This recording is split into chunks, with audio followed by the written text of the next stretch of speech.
This is Tim. And this week we are in Parashat Terumah. It's in, of course, the beautiful book of Exodus. Israel has been freed from slavery. They have met with God at Mount Sinai. And Hashem has told them, here you are going to enter into covenant with me if you accept what I say. And of course, Israel said, everything that Hashem says, that we will do. And so this week, it is Parashat Terumah. This is where God gives the instructions to Moses about how the tabernacle is to be built. So Israel is freed from slavery, and now Israel gets to build the tabernacle. But there's one thing that's very important. Before Hashem gives instructions on how to build the tabernacle, he gives many instructions, many mitzvot, laws, on how we are to walk out his word together. Basically, God was saying, I'm going to come and I'm going to dwell among you, but you must treat each other right. As John said, we can claim to love God, but if we don't love our brothers, we're liars. That's pretty strong, and it means exactly what it says. So God begins giving these instructions to Moses while the people are still down at the base of the mountain. And one of the things that sticks out when you read about this is how beautiful the tabernacle must have been. How beautiful, with all of the fine coverings, the different colors, the altar that was outside where the offerings were to be made, where you would go inside the tent, and there you would see the menorah, you would see the altar of incense, you would see the showbread, and then past the curtain there would be the Holy of Holies, of course, with the Ark of the Covenant in it.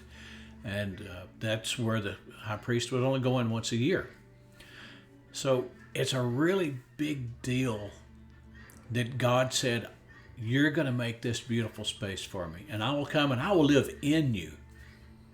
Well, today, the Mishkan is gone. The tabernacle is no longer with us. The temple is no longer with us. But the day's coming that it will be built again, and it's going to be a very, very joyous day when that gets to be rebuilt. But concerning the tabernacle, I want to say this. You have all these beautiful things that you see about it. The gold, the silver, just a beautiful artwork that went into it. But one of the things that people don't consider is the sockets, the planks, the woodwork, the structure that actually held it up. And the reason we don't think about it is, well, those don't get seen. Well, today in ministry, a lot of people like to be seen. And I don't say that to be ugly, but it's just an obvious fact. There are some people who just love to be seen, human nature being what it is. But what is really important is we need people who are willing to be unseen.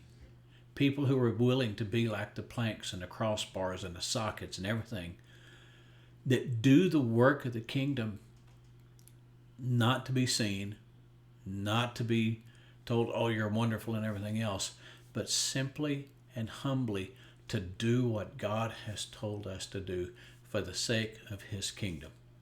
So I know this is going to be a very short message on this today. I like to try to keep them short.